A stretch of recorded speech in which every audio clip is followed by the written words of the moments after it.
అందరికీ నమస్కారం. నేను మీ కొట్టే కావ్య. సాధారణంగా ఒక నిరుద్యోగిని ఏదైనా ఒక ప్రభుత్వ ఉద్యోగంలోకి తీసుకోవాలంటే ప్రభుత్వం పెట్టినటువంటి అన్ని పరీక్షలు పాస్ అవ్వాలి. ఆ తర్వాత వాళ్ళకు కొంత ట్రైనింగ్ సెషన్స్ అనేవి నిర్వహించడము, తర్వాత వాళ్ళు విధుల్లోకి తీసుకోవడం జరుగుతుంది. ఇదంతా గవర్నమెంట్ ఆ విధుల్లో తీసుకున్నటువంటి వాళ్ళకి ఒక కేటాయించే ఒక పద్ధతి అనమాట. సరే, దీన్ని తీసుకుని పక్కన పెడితే ఇక ఒక సాక్షాత్తు ఒక రాష్ట్రానికి సంబంధించిన సీఎం కావచ్చు, లేకపోతే మంత్రులు కావచ్చు, ఎవరైనా సరే ఆ రాష్ట్రాన్ని అభివృద్ధి చేయడం కోసం ఇతర దేశాలకు, పక్క రాష్ట్రాలకు సైతం వెళ్ళి అక్కడ అవలంబిస్తున్నటువంటి కొన్ని మంచి విధానాలను తెలుసుకుని వాటికి తగ్గట్టుగా మన రాష్ట్రంలో కూడా ఏమైనా ఇంప్లిమెంట్ చేయొచ్చా అని ఒక ఆలోచనతో కొన్ని విధానాలను అవలంబిస్తూ ఉంటారు. కానీ చరిత్రలో తొలిసారిగా, అసలు చరిత్రకే తొలిసారిగా మత్స్యకారుల యొక్క జీవితాలు బాగుపడే విధంగా, మళ్ళీ వెనుక తిరిగి చూసుకునేలాగా కాకుండా వాళ్ళ జీవితాల్లో ఒక కొత్త వెలిగేలాగా చారిత్రాత్మకమైన నిర్ణయాన్ని పవన్ కళ్యాణ్ గారు తీసుకున్నారనమాట. గతంలో ఎన్నికల టైంలో ఆయన ఎప్పుడు చెప్తూ ఉన్నారు, మత్స్యకారుల సోదరుల యొక్క కష్టాన్ని పదే గుర్తు చేసుకున్నారు. ఆనాడు వాళ్ళకి మాట ఇచ్చారు. ఆయన ఇచ్చిన మాటని ఆ ప్రజలందరూ కూడా బలంగా నమ్మారు. ఆ మాట నిలబెట్టుకోవడం కోసం పవన్ కళ్యాణ్ గారు నడుం బిగించారు. పవన్ కళ్యాణ్ గారు తీసుకున్నటువంటి చారిత్రాత్మక నిర్ణయాలు ఒకసారి డిప్యూటీ సీఎంగా చూసుకుంటే మనం స్వచ్ఛరథం కావచ్చు, మ్యాజిక్ డ్రైన్లు కావచ్చు, కుంకి ఏనుగులను తీసుకురావడం కావచ్చు, ఇట్లాంటివి ఒక్కొక్కటి ఆయన యొక్క విభిన్న పనితీరు విధానాన్ని మనందరికీ కళ్ళకు కట్టినట్టు చూపిస్తుంది.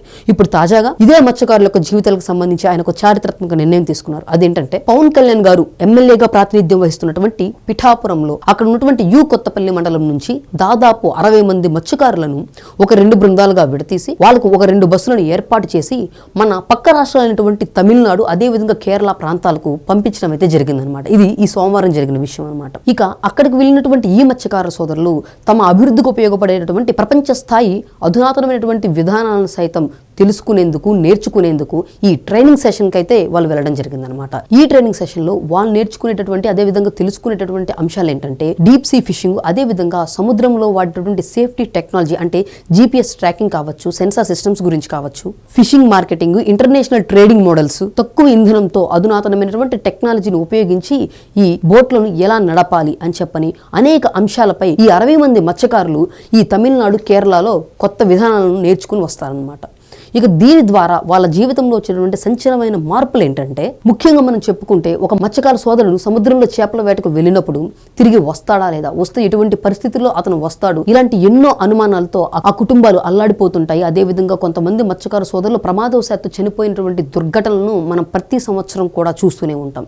ఇటువంటి వాటన్నిటికి కూడా ఒక బ్రేక్ పాయింట్ లాగా, అంటే వీటన్నిటిని కూడా నివారించేలాగా మత్స్యకారుల సోదరుల యొక్క ప్రమాదాలను నివారించవచ్చు.